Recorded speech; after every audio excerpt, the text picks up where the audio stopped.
I don't know the next speaker, but I've followed her work. You can see quite a lot of her work, even if you just look on YouTube. Caro Verbeek, I hope I've said her name correctly. And I think probably what she's maybe best known for, she's an art historian, but maybe in our wee sort of archaeological world, she would be better known for doing smells. And smells are very important, and I think they probably come under the title of intangible heritage because they're there in the day and they go. But they're so important. I was thinking about it actually when I was sitting down there and I was thinking, how will I introduce this? And it actually reminded me of my granny when I was a wee small thing and she would light her old gas oven. And I remember the smell of that and of the match. And then she would make scones. So you can see how smells are very, very powerful. Whenever I smell that smell, either of gas lighting on a hob or of scones baking, it takes me back, 50 years. And I imagine that's the sort of thing that Cara's going to be telling us about, only, unfortunately, from these traumatic events. So I think, can I just hand over? Here we go. Over to you, Caro. I'm Caro Verbeek, and I'm an art historian specialized in smell and olfactory heritage in particular. Behind me, you see the last premises where Napoleon lived. You see all kinds of flowers, and you can probably almost imagine the rich smells that must have lingered there. But today we'll talk about a smell that is slightly more foul, being the recreation of the smell of the Battle of Waterloo. Let me share my slides with you.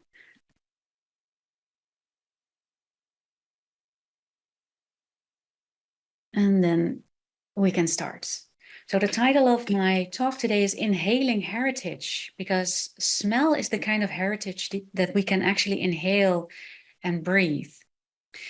And I prepared an introduction for you, which I will read. Now, what is smell? Technically, it's an almost intangible trace, a few lingering molecules entering our nostrils, an echo of something that happened in the recent past, or the more distant past even, or that is happening now, an emanation of objects or materials. But when these molecules do enter our noses, they open the vast inner space that defines our memories and our imagination, and also a whole range of emotions. Therefore, Rousseau, the philosopher, called olfaction the sense of our imagination par excellence. And although invisible and difficult to capture and document, scents are an important part of our daily lives, materials, diets, environments, religion, activities, and traditions. And therefore, they are part of our heritage. In fact, it's hard to conceive of anything that is not accompanied by odor. Think of climate change, energy transitions, cities, communities, and our own bodies. These are all characterized by specific scent profiles that are part of our identity, our history, and our culture. But scents are fleeting. They are disappearing as we speak. How can we safeguard this kind of heritage? We seem to lack a basic vocabulary to describe and document smell. In Dutch, there's only one word to describe smells, one abstract word, muf, which equals, I guess, musty or moldy in your language. Our smartphones can record sounds and images, but smells are almost impossible to capture. It is incredibly challenging to preserve something that is basically air. But fortunately for us, technology and new insights do allow us to treat scents as heritage and to recreate scents. I will speak today about a historically informed olfactory reconstruction, the smell of the Battle of Waterloo. But before that, I would like to share how I, as a visually oriented art historian, became involved in this intriguing realm. But of course, we art historians are trained to look at things, not to smell things analytically. And I will talk about why smells seem to yield early memories, even more easily than pictures or music can. So let's start. This is what triggered my fascination for the sense of smell. It was 2001 and I was studying art history as a master student, and we visited the Venice Biennale. And as I entered the premises, I smelled a very spicy, strong scent. And I thought, oh no, did the curators have a dinner party? This is really disturbing my aesthetic gaze. But hundreds of meters ahead, I saw the source of this smell, and it turned out to be a work of art. This work of art by Ernesto Neto called We Fishing the Time. Spices like curcuma and cloves and pepper are grinded, and they are put in these lycra bags, and their smell by far exceeds the visual components of this artwork. And my irritation turned into fascination, and I decided to dedicate my master's thesis to it, to the topic, the contemporary use of smell by artists. But then I thought, but what if artists in the past already used smells, but we simply forgot about it because we have no words, no way of documenting smell. So that's what I dedicated my PhD to, the role of smell during the avant-garde, so around the 1900s. And artists used a lot of smells at the time, which we also reconstructed and put on display at nose level, not eye level, in all kinds of museums. And I also started studying smell and psychology, smell and museology, smell in history, cultural history specifically. And it also led to a project in which we reconstructed the smell of the Battle of Waterloo with the Rijksmuseum and IFF, among other scents.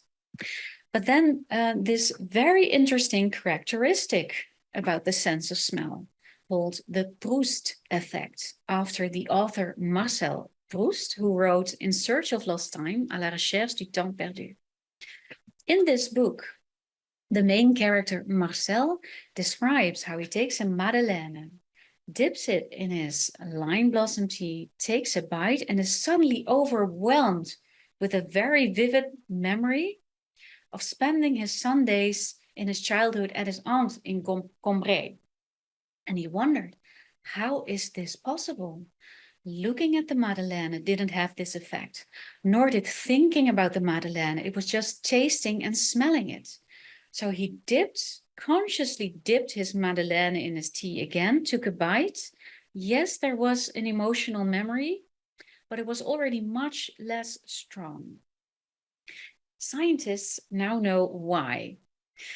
First of all, why do smells trigger such early vivid memories? That has to do with our brain, the way our brains function. Because our olfactory bulb, which receives information about the odorants that we inhale, is connected directly to our amygdala, our emotional brain, and our hippocampus, where we store memories. So when we smell something, it will take us back to the time we first smelled that same scent, and we will feel the way we felt the first time we smelled it. So smell, emotions, and memories are a trinity. They're intertwined. And they teach us which smells or emotions teach us how to act. So when we smell, let's say we're 5 years old, we smell our grandfather's cigar for the first time. If our grandfather was kind, we will then forever associate the smell of cigars to a pleasant emotion. So it doesn't even matter if the scent in question is dangerous or not. The same counts for what if you're 4 years old. You did something naughty, you're put in the corner, but there is the smell of apples there because there's some apples in that corner. And then forever, until very late in life, you will associate the smell of apples to being punished. Of course, it can also serve an evolutionary purpose. You smell fire. The reaction to the fire is, okay, fear, running, because you see all your peers, other human beings running in fear. So the next time you smell a fire, instead of thinking, okay, what's the word for this smell, how to deal with this smell, there's an immediate response, which is the emotion fear and the action running, even before you know what's going on. So that's why smell is so incredibly direct. Our next topic, molecular archaeology and the nose as a diagnostic tool. When we talk of olfactory heritage, olfactory means the sense of smell, you have to talk about Professor Cecilia Benbibre, who is a heritage scientist, and she preserves odorous compounds, for example, from old books. She also reconstructed the smell of the library of St. Paul's Cathedral. And what she does is she takes these old objects, every object emanates odorous molecules or molecules.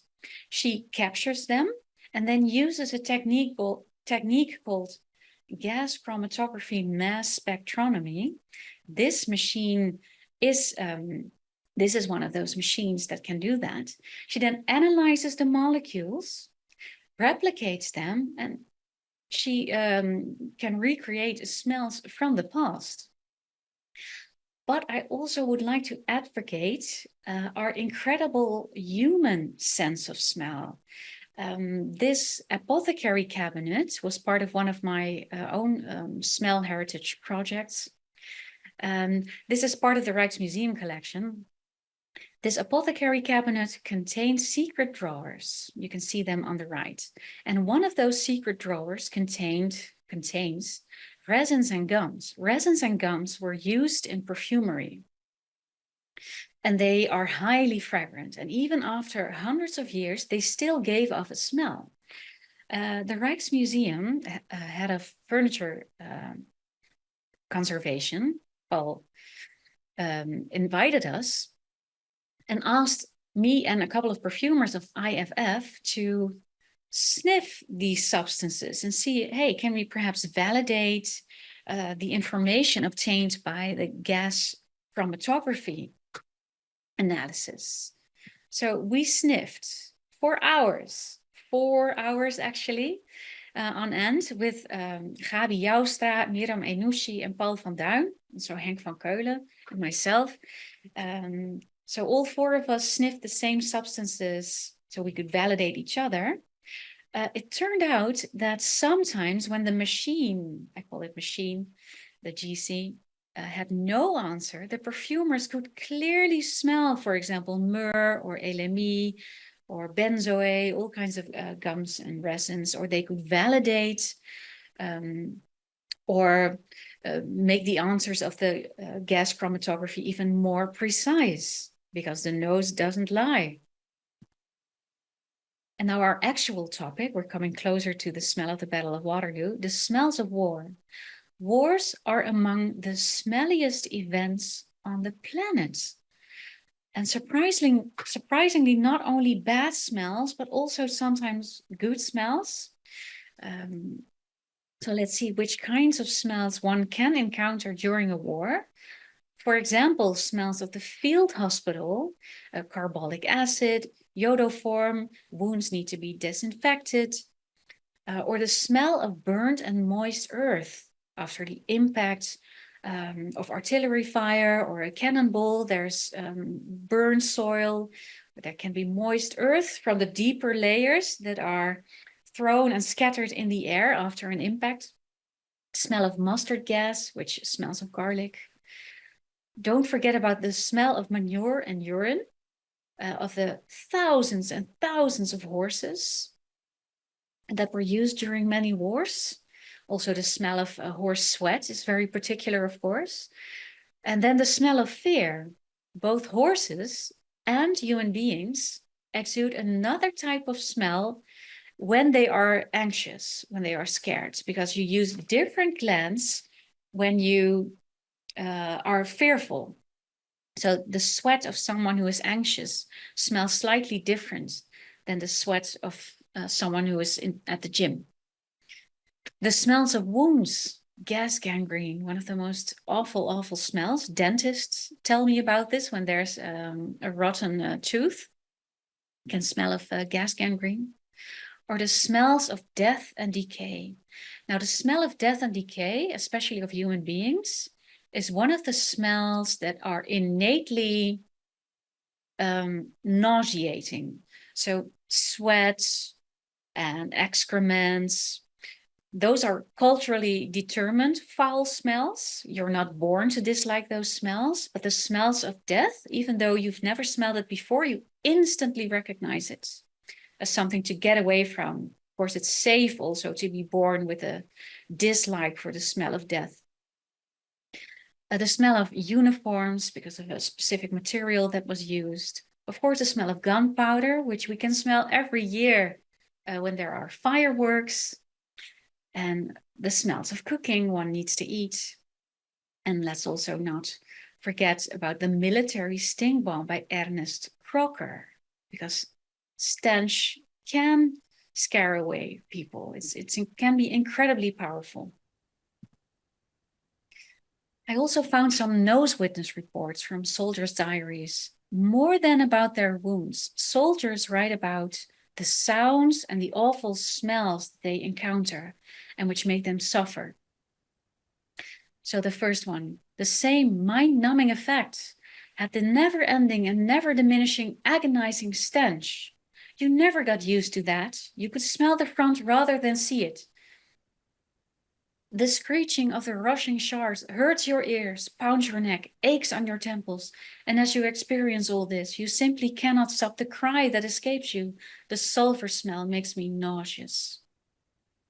And a final one, good Lord, it's worth being hit for this. After the smell of dead horses, dead men, dead everything. This is about a soldier in the First World War who smelled eau de cologne in the field hospital. We'll talk about eau de cologne later again. I was particularly struck by these two things I found in books. One by Edith Eger in The Choice that really impressed me. She's a concentration camp survivor. And after being liberated, she remembered walking through the streets of a small German village. And she was surprised about all the smells of normalcy. And she couldn't believe these scents had continued to exist while she was suffering in a stinking hell. And another one, when a Russian girl is sent on leave as a reward for heroic behavior during the Second World War and returns after a few days, the other girls sniff her out because she smells of home. From the book The Unwomanly Face of War. And now, the grand finale, the smell of the Battle of Waterloo.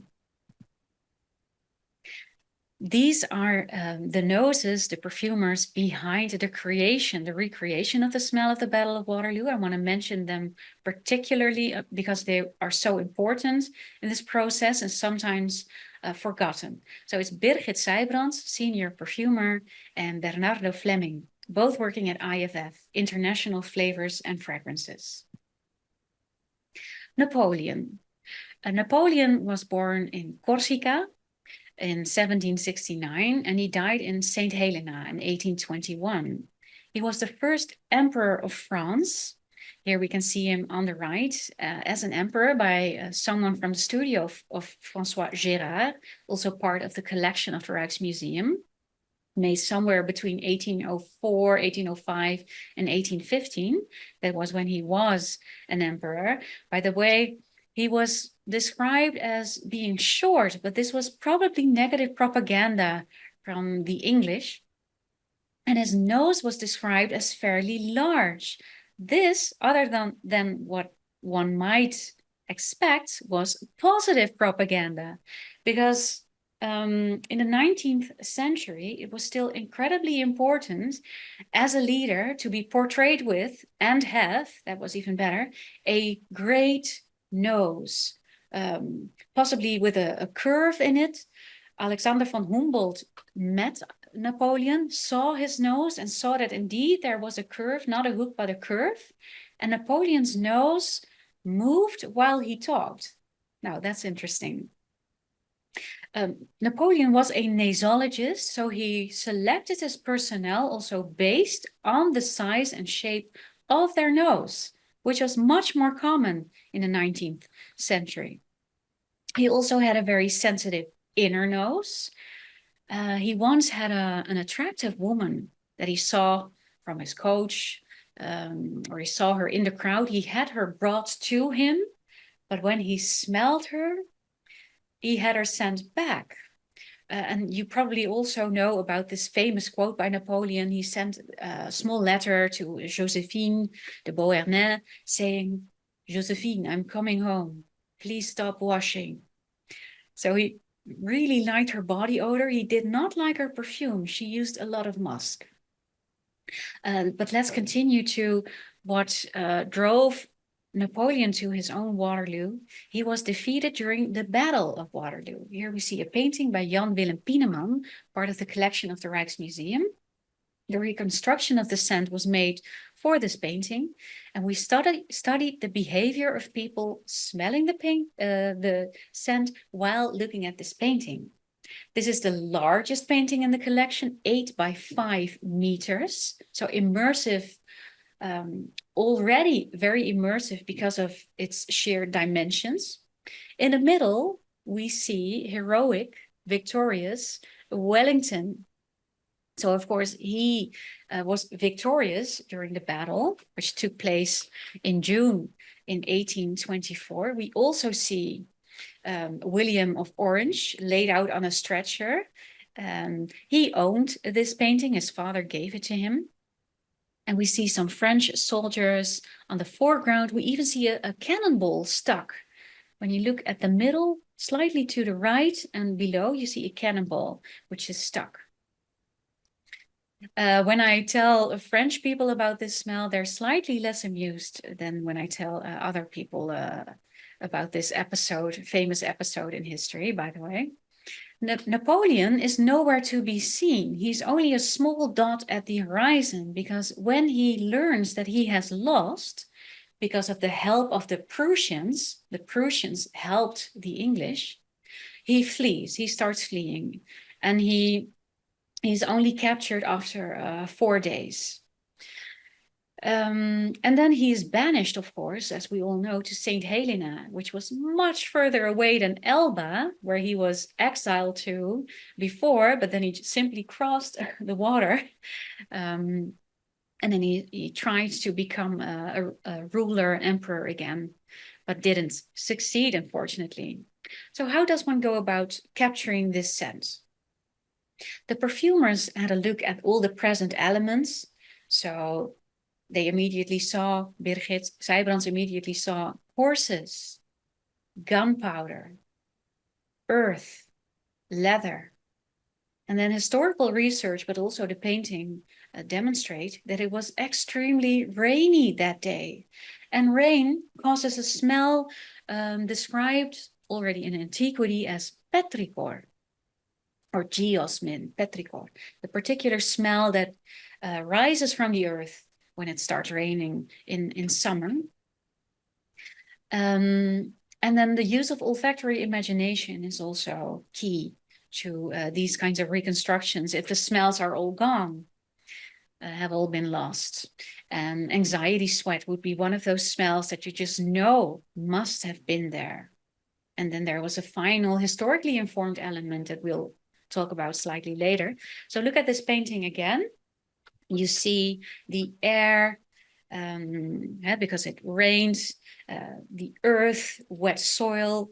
You see a square around the horses.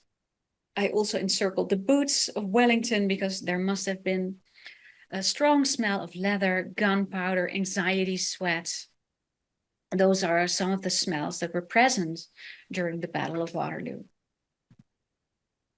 Now, for the smell of horses, IFF used an amazing type of technology called living technology, also based on GCMS, gas chromatography mass spectrometry, which I already mentioned in relation to Cecilia Bemby. Roman Kaiser invented this. So you take the scents from living materials or even animals such as horses, and you capture it, and then you analyze it. So the smell in the Battle of Waterloo of the horse is taken from an actual living horse.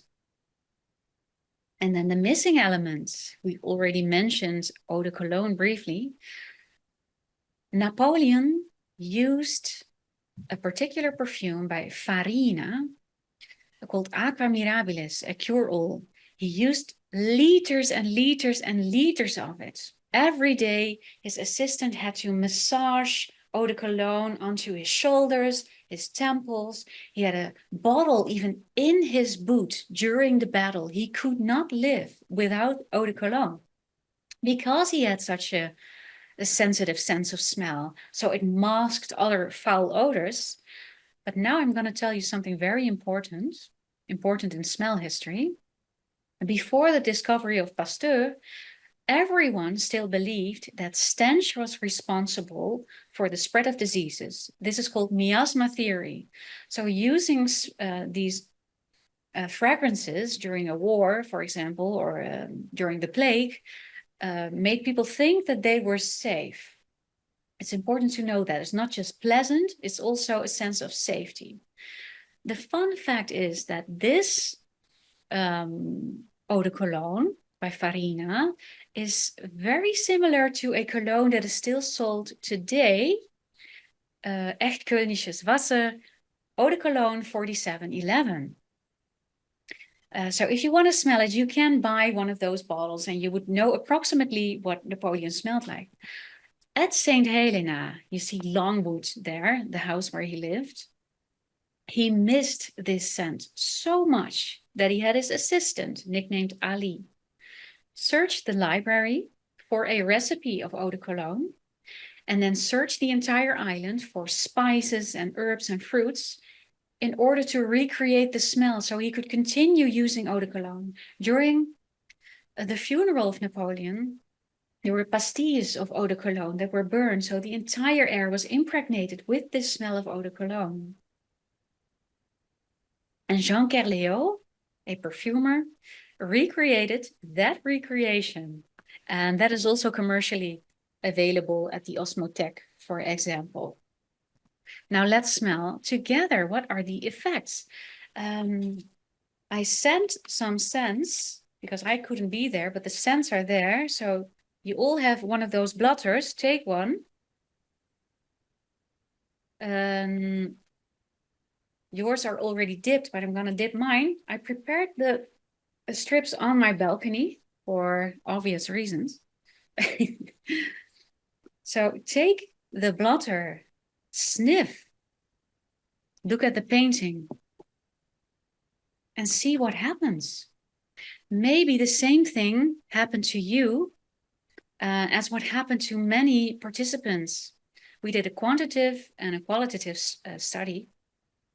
People who took a tour with smells gave a slightly higher grade. We also conducted tours without smell, so those grades were slightly lower. People who took the center tours used a significantly higher amount of words in the open question in the questionnaire. And I can imagine, I mean, I cannot hear you, that you might be talking as well now that you're smelling this because you want to share your experience. And then it was easier to feel empathy with people from the past. It evokes memories, personal memories of your grandmother who used eau de cologne, but perhaps also other horseback riding, for example. And understanding. There was more understanding of what it might have been like, and also about the different ideas about smell in the past, that they caused diseases, for example. The tour guides noticed there was more interaction between them and the visitors and amongst visitors. And it was hard to lead people to the next painting as they kept talking and looking at each artwork much longer than usual. The smells give a sense of being part of a work of art or event as opposed to just looking at it. So this is what I experience as well. I smell it, I look at the painting, and I feel as though I'm inside the painting. I also worked with groups of blind people and people with low vision, and they indicated that it helped them to imagine the complexity of the situation and the painting better. Here we see Hannes Walraven, a photographer who has turned blind later in life.